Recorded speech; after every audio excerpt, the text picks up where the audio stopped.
Rosa Delgado pressed her ear against the door of the penthouse suite, her cleaning cart forgotten in the hallway. The crying had been going on for 40 minutes now, raw, desperate sobs that tore through the silence of the luxury hotel's top floor. She'd heard children cry before during her 3 years working at the Meridian in Miami, but this was different. This was a child breaking apart. "Mom, you need to move along."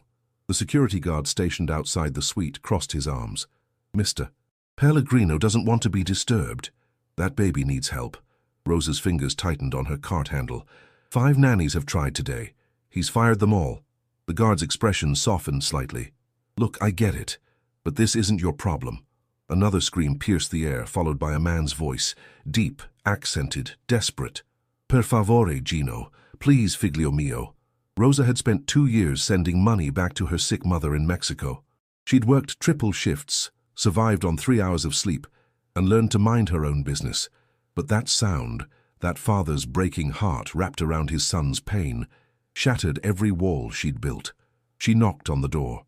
The door swung open, and Rosa found herself staring at a man who looked like he'd been through war. Adriano Pellegrino stood well over 6 feet tall, his white dress shirt rumpled and partially unbuttoned, his usually styled dark hair falling across his forehead. But it was his eyes that stopped her, deep brown, almost black, and filled with a desperation that made her chest ache. Behind him, a small boy with dark curls sat on the floor, his face red and wet with tears, his body shaking with sobs. "I don't need another—" Adriano started, his Italian accent thickening with exhaustion. "I'm not a nanny," Rosa interrupted, surprising herself with her boldness. "I'm housekeeping, but I heard him crying and I—" She trailed off, realizing how insane this was. She was a housekeeper talking back to Adriano Pellegrino, the man who owned half of Miami's waterfront and, according to whispered conversations among the staff, controlled far more than legitimate business. Adriano's jaw tightened. He looked ready to slam the door in her face when Gino's crying escalated into hyperventilation. Rosa moved past Adriano without permission, dropping to her knees beside the child. "Hola, pequeño," she murmured, her voice soft and melodic. "It's okay, you're safe." "Don't touch him," Adriano commanded, but his voice lacked conviction. Rosa ignored him. She'd grown up with 7 younger siblings in Guadalajara before immigrating at 18. She knew children, knew the language of comfort that transcended words. She didn't reach for Gino immediately. Instead, she sat cross-legged on the floor and began humming a lullaby her mother had sung, a gentle Mexican melody that floated through the tense air. Gino's sobs stuttered. His dark eyes, so like his father's, found Rosa's face. "That's it," she whispered. "Just breathe with me, Carino." She demonstrated. Slow breath in, slow breath out. Gino hiccuped, his small chest heaving, but he tried to match her rhythm.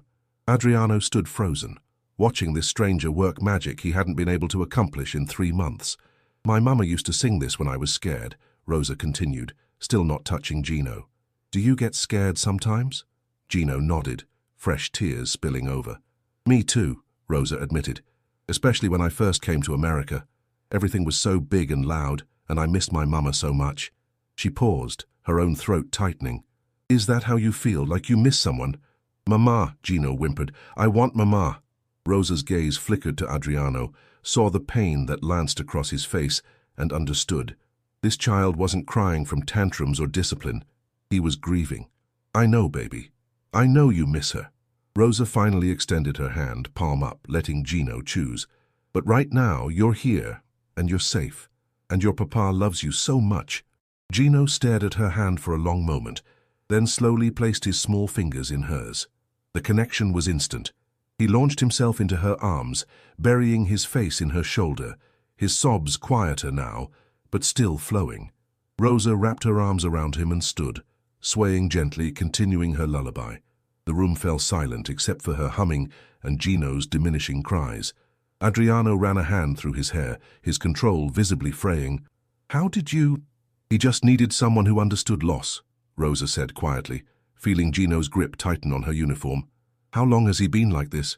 "Since Isabella died, 14 months ago." Adriano's voice was rough. "Brain aneurysm. She was 32. Rosa's heart cracked. "I'm so sorry. He won't bond with the nannies, won't sleep. The doctors say he has separation anxiety, that he needs consistency and patience, and—" Adriano's words tumbled out in a rush before he caught himself, straightening his shoulders. The vulnerability vanished behind a mask of authority. "Who are you?" "Rosa Delgado. I work in housekeeping." "You're good with him." "I grew up taking care of my siblings." Rosa adjusted Gino's weight. He was falling asleep against her shoulder, exhausted from crying. Adriano watched his son sleep peacefully for the first time in weeks. "How much does the hotel pay you?" Rosa blinked at the abrupt question. That's not really—" "Answer the question." She bristled at his tone, but needed this job too much to show it. "Minimum wage plus tips if guests are feeling generous." "Which they're not." "Usually no."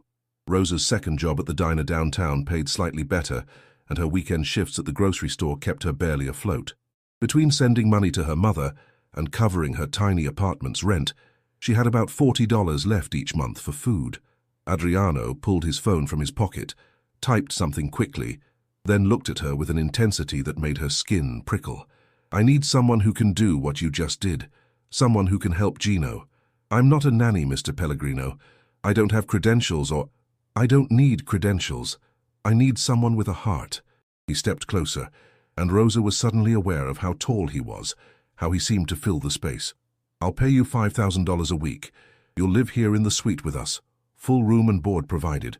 All I ask is that you help my son learn to live again." Rosa's breath caught. $5,000 a week. That was more than she made in 3 months working 3 jobs.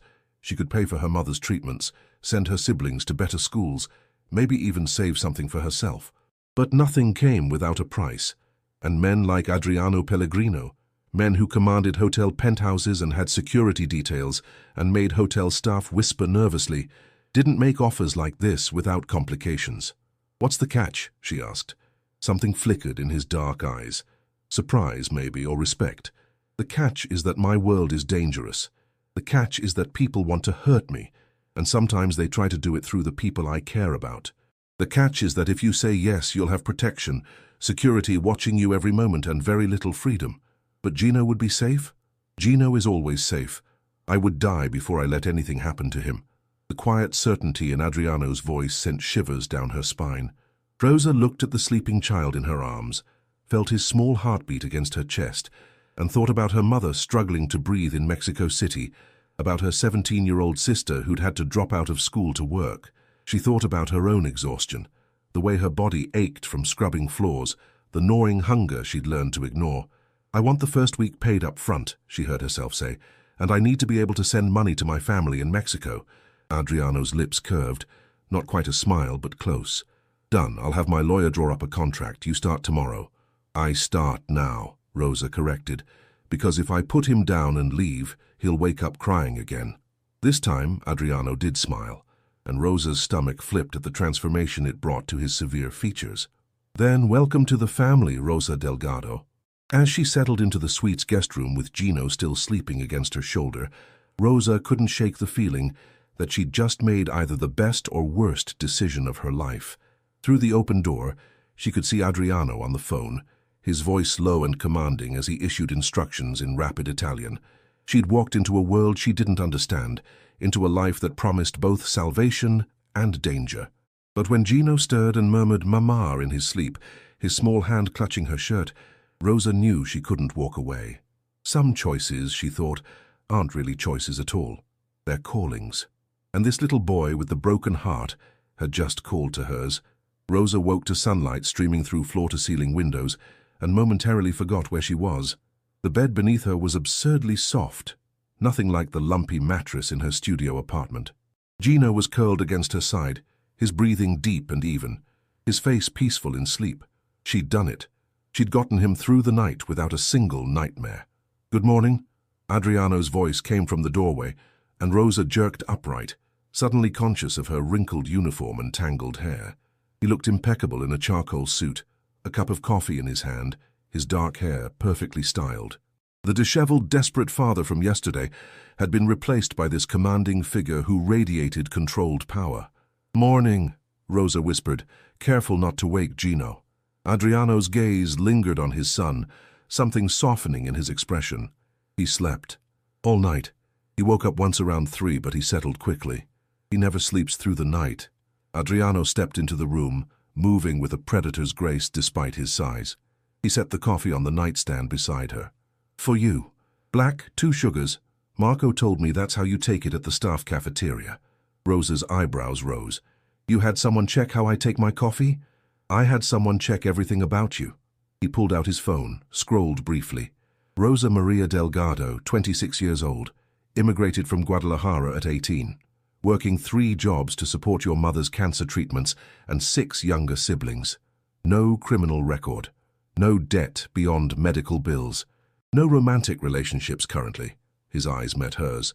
"You're clean, hard-working, and desperate enough to take a risk on a man like me." Rosa's cheeks flushed with anger and embarrassment. "You had me investigated? I have a 4-year-old son and enemies who would use any weakness against me. Of course I had you investigated." No apology in his tone, just fact. "The contract arrived an hour ago. Your first week's payment has been transferred to your account. Your belongings are being moved here this afternoon. You assumed I'd say yes? You already did." Adriano moved to the window, looking out at Miami's glittering coastline. "But if you've changed your mind, the money is yours to keep regardless. I pay for results and you gave me a full night's sleep for the first time in over a year."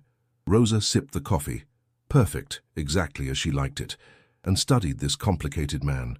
He was arrogant, presumptuous, and clearly accustomed to controlling everything around him, but he'd just given her enough money to cover 3 months of her mother's treatments, and he was looking at his sleeping son with such raw love that it made her chest ache. "I haven't changed my mind," she said quietly, "but we need ground rules."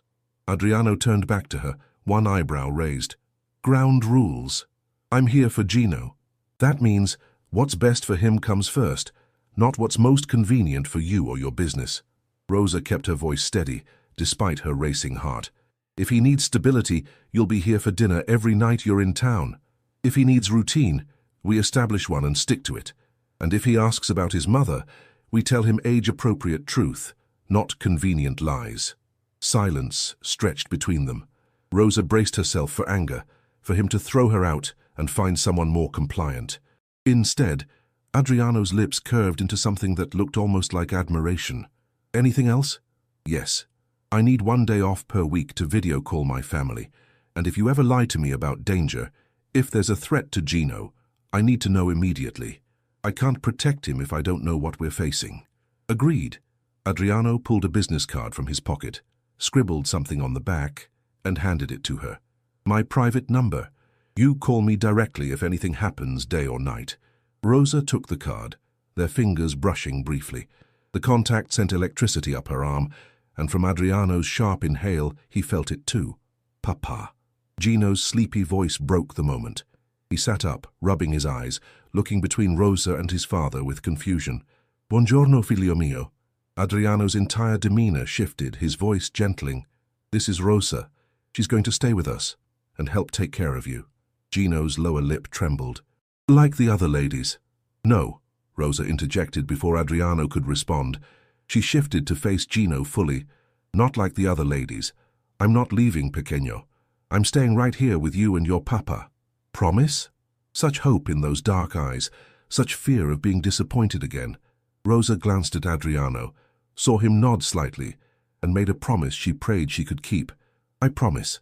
Gino studied her for a long moment, then slowly leaned into her side. It wasn't trust yet, not fully, but it was a beginning.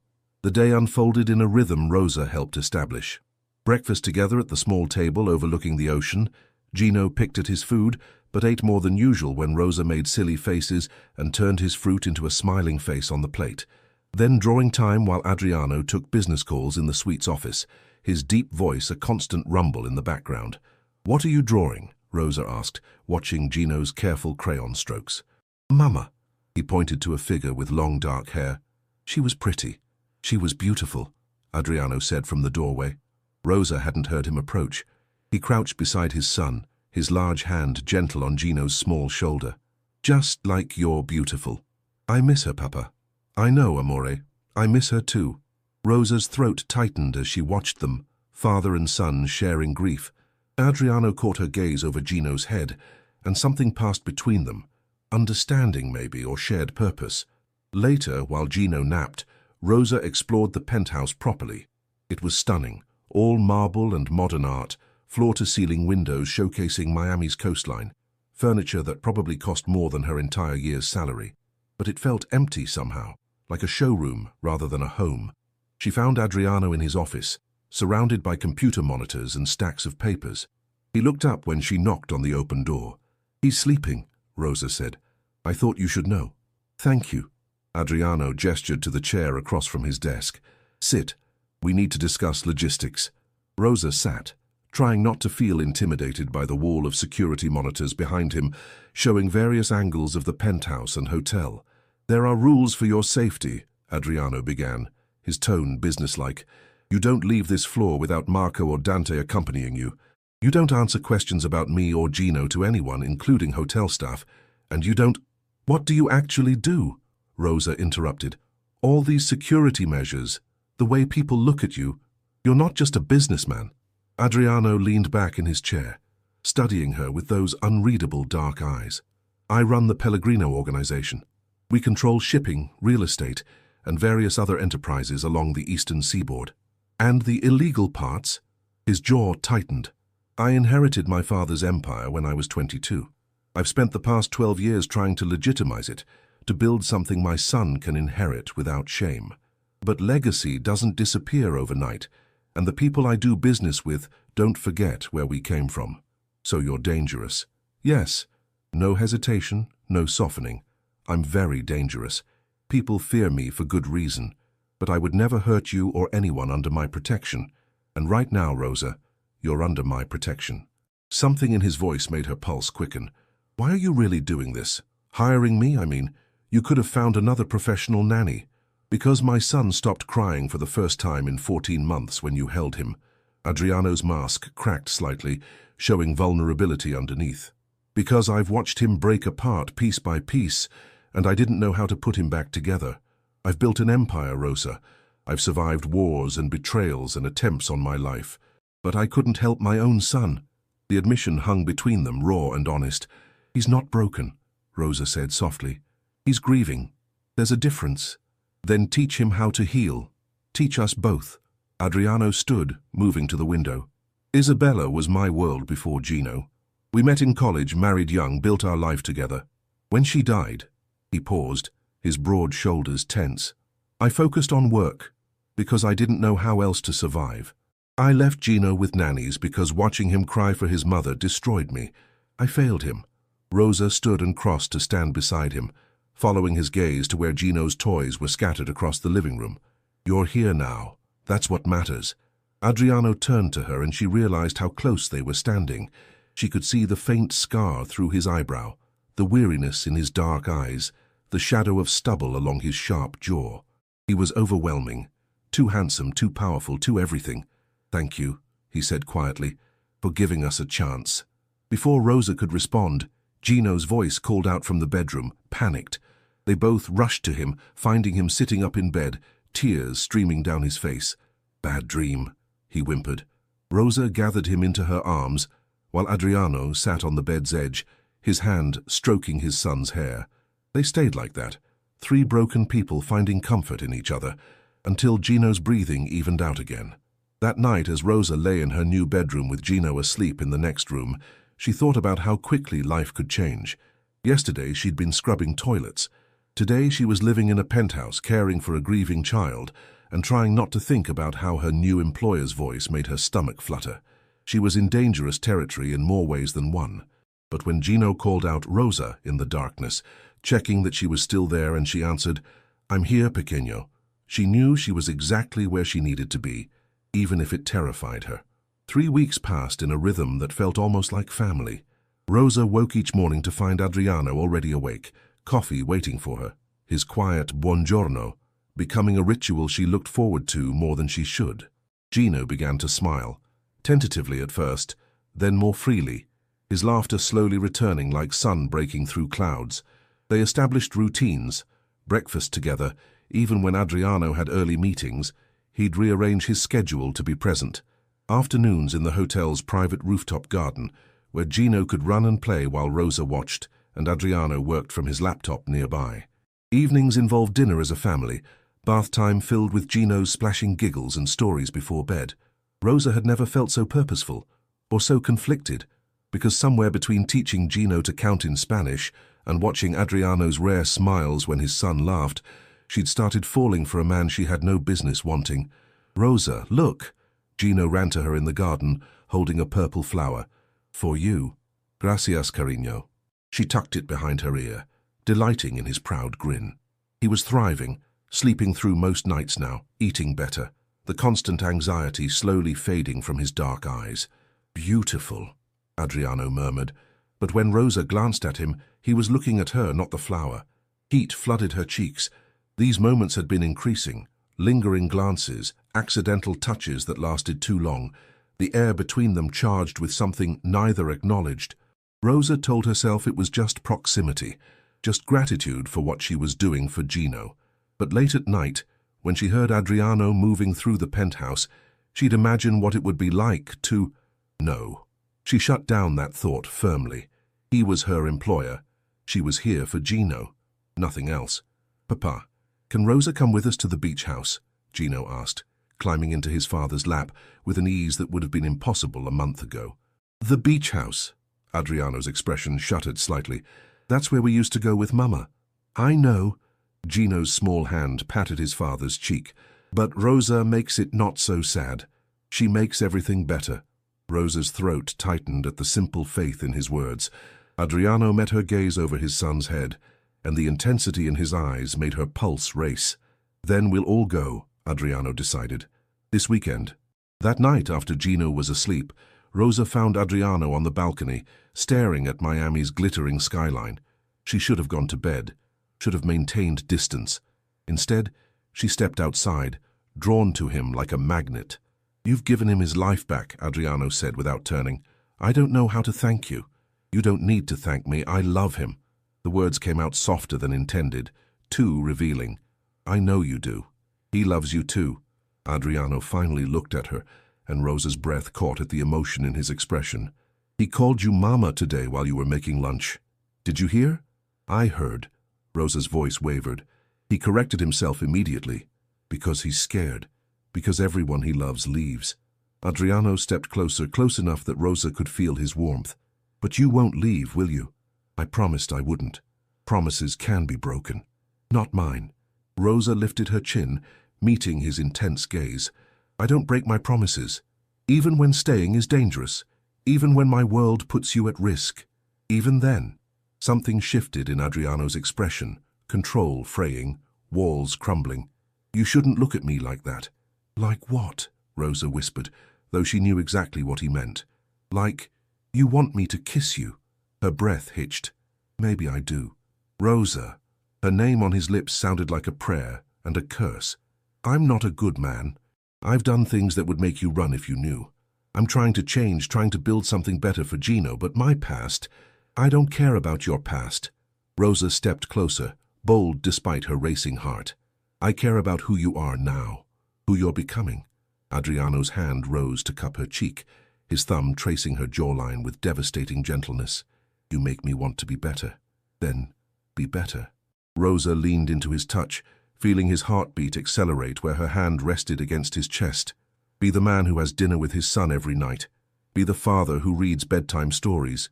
Be..." He kissed her, gentle at first, almost questioning, then deeper when she responded by tangling her fingers in his hair. Rosa had been kissed before, but never like this. Never with such intensity, such barely restrained hunger, such careful reverence all at once. When they broke apart, both breathing hard, Adriano rested his forehead against hers. "This is insane." "Probably," Rosa agreed. "You work for me. I take care of your son.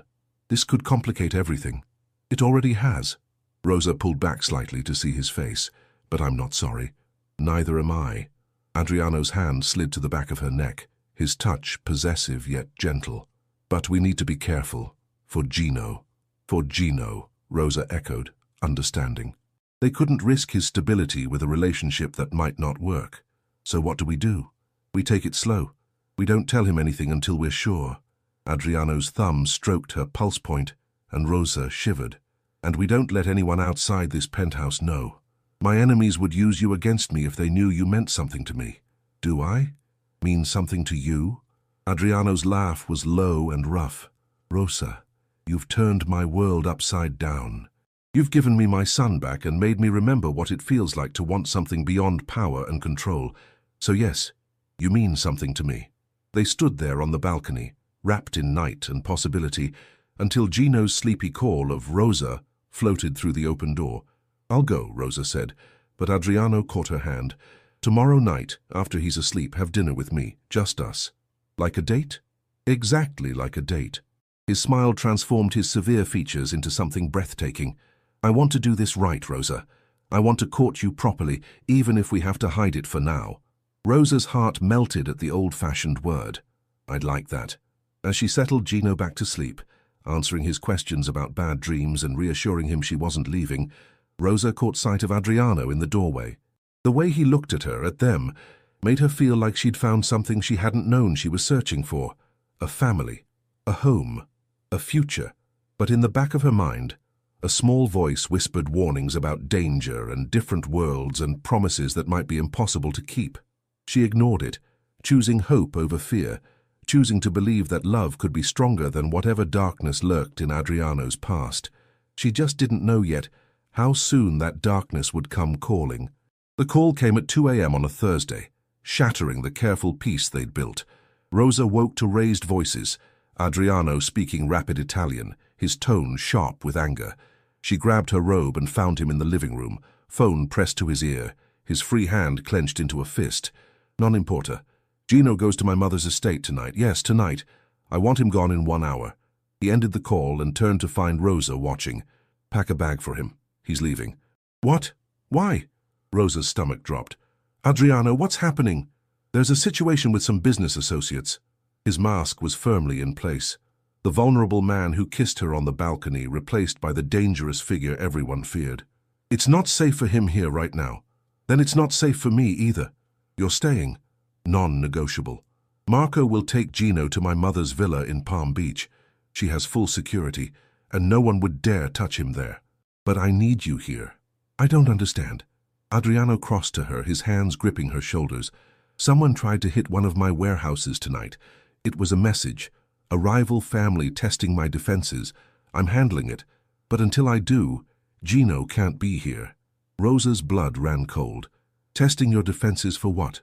It doesn't matter. What matters is that my son is safe. His jaw tightened. I've arranged everything. My mother adores Gino, and she has a full staff. He'll be fine for a few days while I resolve this. A few days? A week at most. Adriano's thumb stroked her cheek, his touch at odds with his harsh tone. I need you to trust me. Rosa wanted to argue, wanted to demand more information, but she saw the steel in his eyes and knew this wasn't a discussion. Let me say goodbye to him properly. Waking Gino was heartbreaking. He clung to Rosa, confused and scared, tears streaming down his face. You said you wouldn't leave. I'm not leaving, Pequeño. You're going to visit your nonna for a little while. Rosa held him tight, her own tears threatening. She has a big house with a pool and horses, remember? Your papa told you about it. But I want to stay with you. I know, baby, I know. Rosa kissed his forehead, breathing in his little boy scent of shampoo and innocence. But this is important. And I promise, I'll be here when you come back. You better be, Gino hiccuped, because I love you. Rosa's heart shattered and mended simultaneously. I love you too, Gino. So much. Watching Marco carry Gino to the waiting car, seeing his small face pressed against the window as they drove away, was one of the hardest things Rosa had ever done. She stood on the balcony long after the taillights disappeared, arms wrapped around herself. Adriano found her there an hour later. He's safe. Marco just confirmed they arrived. What happens now? Rosa turned to face him. What are you going to do? What I always do. Eliminate the threat. His voice was cold, empty of the warmth she'd come to know. This was the other Adriano, the one who ran an empire built on fear. And if something happens to you, if this rival family, nothing will happen to me. He pulled her against him, his embrace fierce. But I couldn't risk Gino being here. They'd use him to get to me. They could use me too, Rosa pointed out. They could try. Adriano's arms tightened. But you're with me now under my protection, and anyone who touches you dies. The absolute certainty in his voice should have terrified her. Instead, Rosa felt oddly safe, even as she understood the danger they were in. The next 3 days passed in tense waiting. Adriano was gone most of the time, returning to the penthouse only late at night, exhaustion etched into his features. Rosa caught glimpses of his world, security briefings, coded phone calls, the cold calculation in his eyes when he discussed strategy with his men. On the 4th night, she woke to find him standing by the window, his shirt gone, revealing the muscled plane of his back and a scar across his ribs that made her breath catch. "Can't sleep?" she asked softly. "It's done.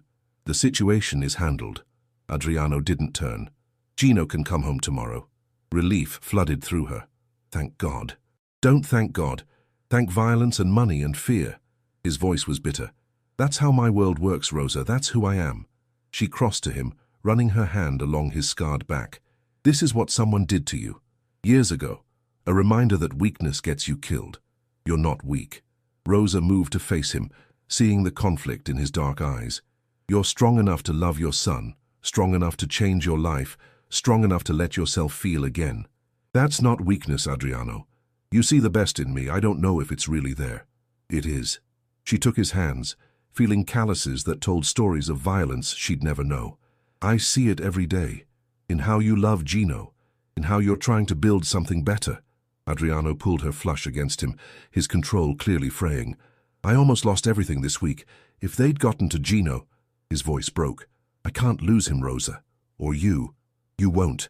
She tilted her face up, saw raw need and fear and love all tangled together in his expression. "We're safe. We're together. That's what matters." He kissed her then, desperate, consuming, holding nothing back. When he lifted her, carrying her toward his bedroom, Rosa didn't protest. This wasn't careful or slow. This was two people who'd faced danger and come out the other side, claiming each other in the most fundamental way. Later, lying in his bed with dawn breaking over Miami, Adriano traced patterns on her bare shoulder. "Marry me." Rosa's breath caught. "What?" "Marry me." He propped himself up on one elbow, completely serious. "I want you in my life, permanently. I want Gino to have a mother who loves him. I want to wake up to you every morning and know you're mine. Adriano, we've known each other for a month. I knew after 3 days." His hand cupped her face. "I knew when you picked up my crying son and made him smile again. I knew when you challenged my rules and demanded better for him. I knew when you promised not to leave and actually meant it." His thumb traced her lips. "I love you, Rosa. Marry me." Tears spilled down Rosa's cheeks. A month ago she'd been scrubbing floors. Now she was lying in a penthouse bed being proposed to by a man who was dangerous and complicated and entirely too perfect for her. "Yes," she whispered. "Yes, I'll marry you." Adriano kissed her again, this time soft and reverent, like she was something precious. "I'll do better. I'll leave this world behind completely. Go fully legitimate. For you and Gino. I swear it." "I know you will." Rosa believed him because she'd seen the transformation already happening. "But right now I just need you here." They stayed wrapped together as morning light flooded the room, planning a future that felt impossible and perfect all at once. When Marco brought Gino back that afternoon, the boy launched himself at Rosa with such force she almost fell. "You stayed. You're really here." "I told you I would be." She held him tight, breathing him in. "I'll always be here, pequeño." "Forever?" Gino pulled back to look at her, hope and fear warring in his eyes. Rosa glanced at Adriano, saw him nod slightly, and made a decision. "Forever, because your papa asked me to marry him, and I said yes." Gino's face lit up brighter than she'd ever seen. "So you'll be my real mama? If you want me to be. I want that more than anything." Gino hugged her again, then reached for his father. Adriano scooped them both up, and for a moment they stood there, 3 people who'd all been broken in different ways, now forming something whole. That night, after Gino finally fell asleep, still chattering about having Rosa as his mama, Adriano pulled her onto the balcony where this had all begun. "Thank you," he said simply. "For what?" "For seeing me, for not running, for loving my son." He slipped a ring onto her finger, a simple band with a single diamond that caught the moonlight. "For giving me a reason to be better." Rosa looked at the ring, then at this man who turned her entire world upside down, and felt nothing but certainty. "You gave me a reason too. You and Gino. You're my family now. Our family, Adriano corrected, pulling her close. And I protect what's mine. As they stood there overlooking the city, planning their wedding and their future, Rosa finally understood what it meant to be home. Not a place, but people. Not safety, but love strong enough to face whatever came. They'd found each other in the most unexpected way, through a crying child and a desperate father and a housekeeper who dared to knock on a door she should have walked past. And that made all the difference. 6 months later, Rosa stood in front of the mirror, in what was now officially their penthouse, adjusting her simple white dress. Today was their wedding day, small and intimate, just family and close friends in the hotel's rooftop garden. "Mama, you look like a princess!" Gino burst into the room, adorable in his tiny suit, his dark curls freshly combed. "Mama!" The word still made her heart skip every time he said it. "And you look very handsome, Carino." Gino hugged her legs, careful not to wrinkle her dress. He was a different child now, confident, happy, sleeping through the night without nightmares. They'd started therapy together as a family, working through his grief and learning healthy ways to remember Isabella while building new memories with Rosa. "Is it time yet? I want to see Papa marry you." "Almost." Rosa's mother appeared in the doorway, tears in her eyes. She was in remission now, the treatment successful, visiting from Mexico for the wedding. "Mija, you're beautiful." "Mama." Rosa hugged her, blinking back tears. This was everything she'd never dared to dream. Her mother healthy, a child who called her Mama, a man who loved her completely. The ceremony was perfect. Adriano stood beneath an arch of white flowers, devastating in his tailored black suit, his dark eyes locked on Rosa as she walked toward him. Gino stood beside his father as ring-bearer, proudly holding the small pillow. "You're stunning," Adriano murmured when Rosa reached him, taking her hands in his. The officiant spoke about love and commitment, but Rosa barely heard the words. She was lost in Adriano's gaze, in the promise she saw there, not just of today, but of every day to come. "I, Adriano Pellegrino, take you, Rosa Maria Delgado, to be my wife." His voice was steady, clear, meant for her alone despite the witnesses. "You walked into my life when it was falling apart and put it back together. You gave my son his smile back. You made me believe I could be more than what I was born into." His thumb stroked her hand. "I promise to love you, to protect you, to choose you every single day for the rest of our lives." Rosa's tears fell freely as she spoke her own vows. "I, Rosa Maria Delgado, take you, Adriano Pellegrino, to be my husband. You and Gino showed me what family really means. You gave me a home when I was lost, purpose when I was struggling, and love when I least expected it." She squeezed his hands. "I promise to stand beside you, to love Gino as my own, and to believe in the man you're becoming, today and always." When they kissed as husband and wife, Gino cheered loudly, making everyone laugh. The reception was joyful. Rosa's siblings dancing with Gino, Adriano's mother welcoming Rosa with genuine warmth, Marco and the security team surprisingly emotional. Later, as evening fell and guests mingled, Rosa found Adriano standing alone by the garden's edge, looking out at Miami's skyline. "Hiding from your own wedding?" she teased, slipping her hand into his. "Never. Just taking a moment to appreciate what I have." He pulled her close. 5 years ago, I thought my life was over when Isabella died. I stopped believing in second chances.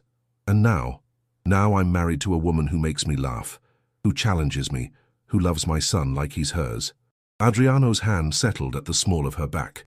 "Now I run a completely legitimate business empire.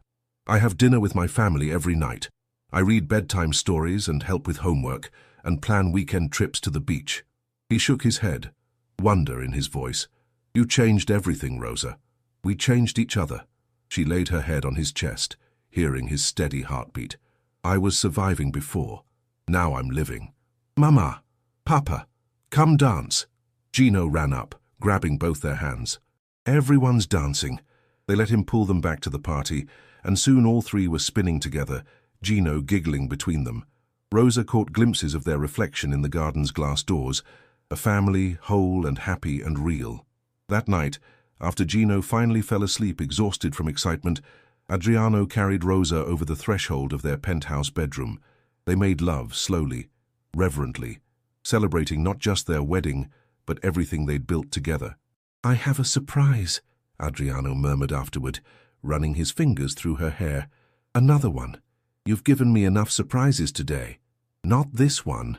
He shifted to look at her, suddenly nervous. I put in an offer on a house, not in the city. Outside it, with a yard and trees and space for Gino to play, or any other children we might have. Rosa's breath caught. Other children. If you want them.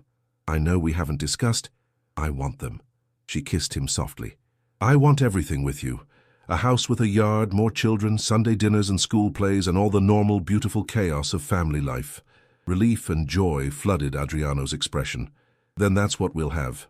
I'll work from home more, cut back on travel. Gino starts kindergarten next year, and I want to be there for every moment. You're really leaving it all behind? The empire, the power? I already have. He pressed his forehead to hers. Marco's running the day-to-day operations now. I consult on major decisions, but I'm out of the dangerous side completely. I made a promise to you and Gino, that I'd be better. I meant it. Rosa traced the scar on his ribs, the one that had once marked him as a man of violence. Now it was just part of their story, the darkness he'd emerged from to find light. I love you, she whispered.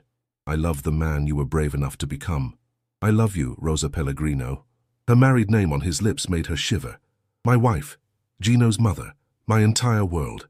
They fell asleep wrapped around each other, secure in promises kept and futures bright with possibility. 4 years later, the house in Coral Gables overflowed with noise and laughter. Rosa stood in the kitchen, one hand on her pregnant belly, watching through the window as Adriano chased 8-year-old Gino and 3-year-old Isabella through the sprinklers in their backyard. Higher, Papa! Lift me higher! Isabella shrieked with delight as Adriano swooped her up. Gino ran over, wrapping his arms around his father's legs. My turn! Don't forget about me! I could never forget about you, figlio mio. Adriano ruffled his hair, both kids hanging off him now. He looked up, caught Rosa watching and grinned, carefree and young despite the grey threading through his dark hair. She'd never tire of that smile. Mama, is the baby coming soon? Gino had asked at breakfast, his hand gentle on her belly. 2 more months, Rosa assured him. Then you'll be a big brother again. I'm already a great big brother, Gino declared, with the confidence of an 8-year-old who absolutely believed it. He was thriving, top of his class, playing soccer, friends with half the neighborhood. The scared, crying little boy from the hotel was a distant memory. Rosa's mother lived in the guest house now, healthy and happy, spending her days gardening and spoiling her grandchildren. Rosa's siblings visited often, their lives stable thanks to the education and opportunities Adriano had provided. The doorbell rang. I'll get it. Gino raced past, nearly slipping on wet feet. Careful, Rosa called automatically, the eternal warning of mothers everywhere. It was Marco, bringing over his own family for the Sunday dinner that had become tradition. His wife Anna and their twin daughters immediately joined the chaos in the backyard. You're glowing, Anna said, hugging Rosa carefully around her belly. I'm enormous. You're beautiful, Adriano corrected, appearing behind her to wrap his arms around her waist. He smelled like sunshine and chlorine and home. And carrying my son perfectly. You don't know it's a boy. I know. He kissed her neck, making her shiver despite the Miami heat. Just like I knew I'd marry you the day you picked up Gino in that hotel suite. Rosa leaned back against him, watching their family, blood and chosen, fill their home with joy. Best decision I ever made. Knocking on that door, saying yes to all of it. The job, the risk, you. She turned in his arms, choosing love over fear. Adriano cupped her face, his touch still making her heart race after all these years. You saved us, Rosa. Gino and me both. We saved each other. She kissed him softly, aware of little eyes probably watching. That's how family works. Mama, Papa, come play, Isabella called, waving frantically. Duty calls, Adriano murmured, but he didn't move immediately. His dark eyes held Rosa's, and she saw everything there. Gratitude and love and the bone-deep contentment of a man who'd found his purpose. I love you, he said, like he did every day, multiple times, as if he'd never tire of the words. I love you too. Always her answer. Always true. They walked hand in hand into the sunshine, into the beautiful chaos of children and laughter and life. Somewhere in the distance, Miami gleamed, The city where a housekeeper had dared to knock on a door, where a grieving father had found hope, where a crying child had brought two broken people together. That penthouse suite felt like another lifetime ago. This loud, messy, perfect life was their reality now. No more danger, no more darkness. Just family dinners and bedtime stories, pregnancies and soccer games, ordinary miracles happening every single day. Rosa picked up Isabella, while Adriano hoisted Gino onto his shoulders, both children squealing with delight. As they stood there together, husband and wife, father and mother, family complete and whole, Rosa sent a silent prayer of thanks to whatever divine intervention had led her to that hotel hallway. She'd been looking for a job. She'd found a home. She'd knocked on a door. She'd opened her heart, and she'd discovered that sometimes the best love stories don't start with a kiss or a grand gesture. Sometimes they start with a crying child, a desperate father, and a woman brave enough to step into the unknown. Sometimes they start with a simple promise, "I won't leave," and Rosa never did.